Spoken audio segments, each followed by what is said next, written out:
Thanks very much. If you want to get out of town before the end of summer, but you don't want to break the bank and go too far, we've got you hooked up here. If it's a quick weekend, a beach, mountains, whatever, we got it for you. Some option. Let's break down the best budget-friendly travel destinations with our resident travel expert, Troy Petenberg. Troy, it's good to see you as always. Our first stop is right up the road. We can take the train, right? Oh, yeah, absolutely. I mean, the nice part about Washington, D.C. is our location. We're so close to some drive markets, and Philadelphia is a perfect example of that. With America's 250 now, Philly's really shining. Lots of free activities there, and also broad appeal for everybody. I mean, families, couples, solo travelers. It's a great city to go to. So I'm going to say this. We're going to hit 5 cities that you see there on the screen. 3 of them I've spent time in. The other 2 I can't wait to go to. So let's head south now to Virginia Beach. What's new this year? Yeah, what's really nice about Virginia Beach is the pricing is so much more affordable than Ocean City or Rehoboth or Bethany, those sort of things, because they're so seasonal dependent.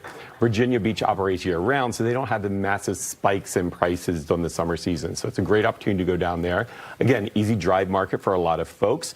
And you don't actually have to stay at the beach. You could stay nearby at Norfolk or those sort of places, so you can keep your costs really low there. But one of the best beaches around, and their boardwalk's wonderful. Yeah, the beach is fantastic. You can always stop in Williamsburg on the way down if you want a little history. Exactly. And we know how the traffic to the Maryland shore can be sometimes. It's really not that much farther sometimes. No, not at all. When you talk about that Bay Bridge back up, no, Virginia Beach very close. All right, so from the beach to the mountains, if we want to go to the mountains, but we don't want to fly all the way out to the West Coast, what's a good local option? You know, Shenandoah Valley, a lot of people think of that as a fall destination, but it's absolutely wonderful during the summertime. There's a lot of great things to experience there. Luray Caverns, you know, you go down there, it's a wonderful 60 degrees all year round, so you can escape the heat. Massanutten Resort just added the first mountain coaster in Virginia, so that's really kind of cool. So that's a really great destination. And then you got these wonderful little towns like Shanton and stuff that are just really great to get away to. Yeah, you can go rent a cabin. And again, easy drive, rent a cabin, keep your costs low, that sort of thing. And some nice resorts out there, too, if you want to splurge a little bit. Yeah, no doubt. If you want to get on the edge of bigger mountains, just head a little farther south into North Carolina. Yeah, into Asheville. And one of the things about Asheville is a lot of people stayed away for the last few years because of the storm damage that happened there. But there you are, completely back in business right now. And it's a great destination to get down to if you want to be outdoors. It doesn't cost you anything to go hiking, those sort of things. And believe it or not, even though the Biltmore is a little expensive to visit right now, they're running some great specials in August. Kids under 16 and 16 and under are free. Lots of discounts for military, first responders, those sort of things. And also you can do a ground pass if you don't want to splurge to go inside the house. You can save money that way as well. That definitely helps. That's one place I've always wanted to visit. I have not been to the Biltmore, but the largest house in America, so that would be really cool to check that out.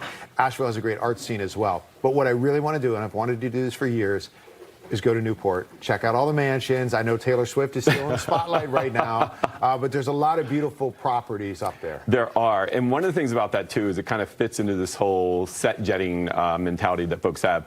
Gilded Age's new season is going to come out here in just a few months, so a lot of people are excited about that. Here's a great opportunity to go up and actually see those homes. And I've been there. I was there a couple years ago. They are stunning. They are amazing. Again, the nice thing about that is if you don't have the money to actually pay for the passes to go in, they are all very visible from the outside. You have that wonderful walk along the Newport area that doesn't cost you a dime.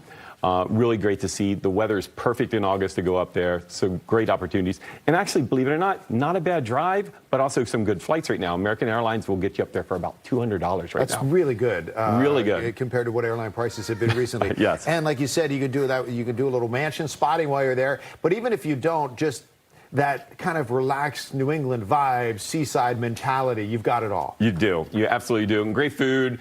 I mean, you got to go up there and get your calamari and your chowder and those sort of things. You can't beat that. All right, great travel options. Troy, all not that far from Washington, D.C. Thank you, my friend. Of course, you can find Troy and more online for more great tips. There's his social media, or just keep watching because he'll come back and he'll join us again with some more places to get away to.